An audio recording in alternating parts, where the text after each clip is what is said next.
I'll be talking about the different brands of mobile phone chargers we have. These are the different brands.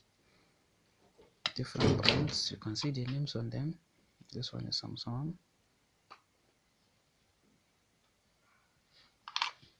This is Techno.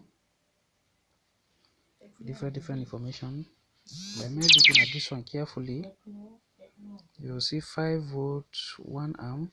By implication, if you multiply 5 times this 0 amp, you are going to have 5 watts. This charger is 5 watts. By implication, this one, if you look at it carefully, you will see 5 volt 2A, which means this is 5 volt 2 amps. If you multiply 5 times 2, you have 10 watts. Charger is about 10 watts. If you look at this one carefully, this one is about 5V6A. Look at the 5V6A here. Look at it. By implication, if you multiply 5 times 6, which is about 30, that means this charger is about 30 watts. Out of all the chargers I'm having here, I think this charger still remains the one with the highest current supply, which means this one can power any type of mobile phone and it's going to be very fast. This one also is around 2 amp. If you look at it, 5 volt 2 amp. Yes, it is the same thing with this one. So by implication, all our mobile phone chargers design, irrespective of how expensive your phone is not far from what I'm going to explain here.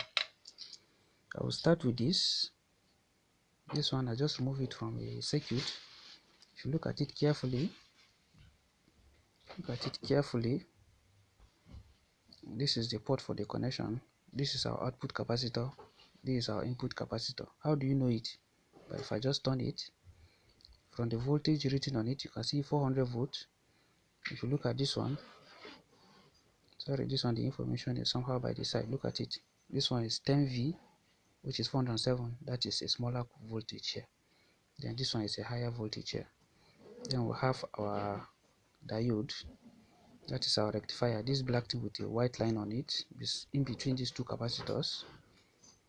Then we now have another one, this small black one again with a white line on it. Look at it carefully. You likely see some mark, some plus and minus on it. This black small thing, that is another bridge rectifier, also a diode for AC current. Here is our transformer. Here is another octopus sensor. Here is our Zener diode. This is our transistor for switching. This is another transistor for switching. So for the half bridge rectification, if you turn behind, you'll notice a line. Look at the line.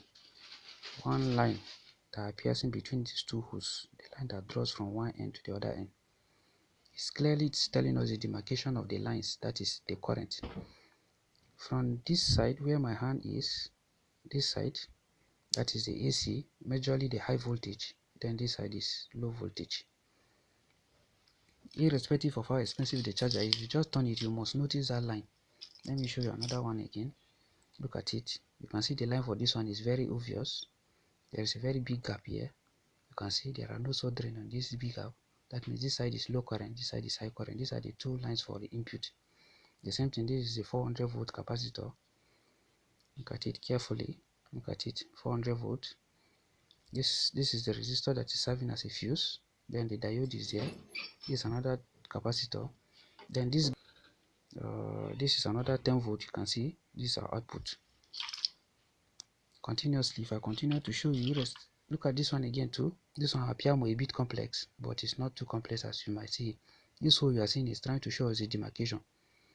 So this side where my hand is, this is our low voltage. Then this other side is at the high voltage. Then if you turn and look at it, this is a transformer. This one has a bigger diode here to show that it's of higher wattage. Then you notice that the capacitor here too is 16 volt. That means this one has a little bit of higher voltage. Then look at the transformer too, is big, a bit small. This is the IC for the switching. This is the sensor. And every mobile phone you go through, if you open this one or this one or this one or this one, what you see is not far from exactly what I just explained. Thank you very much.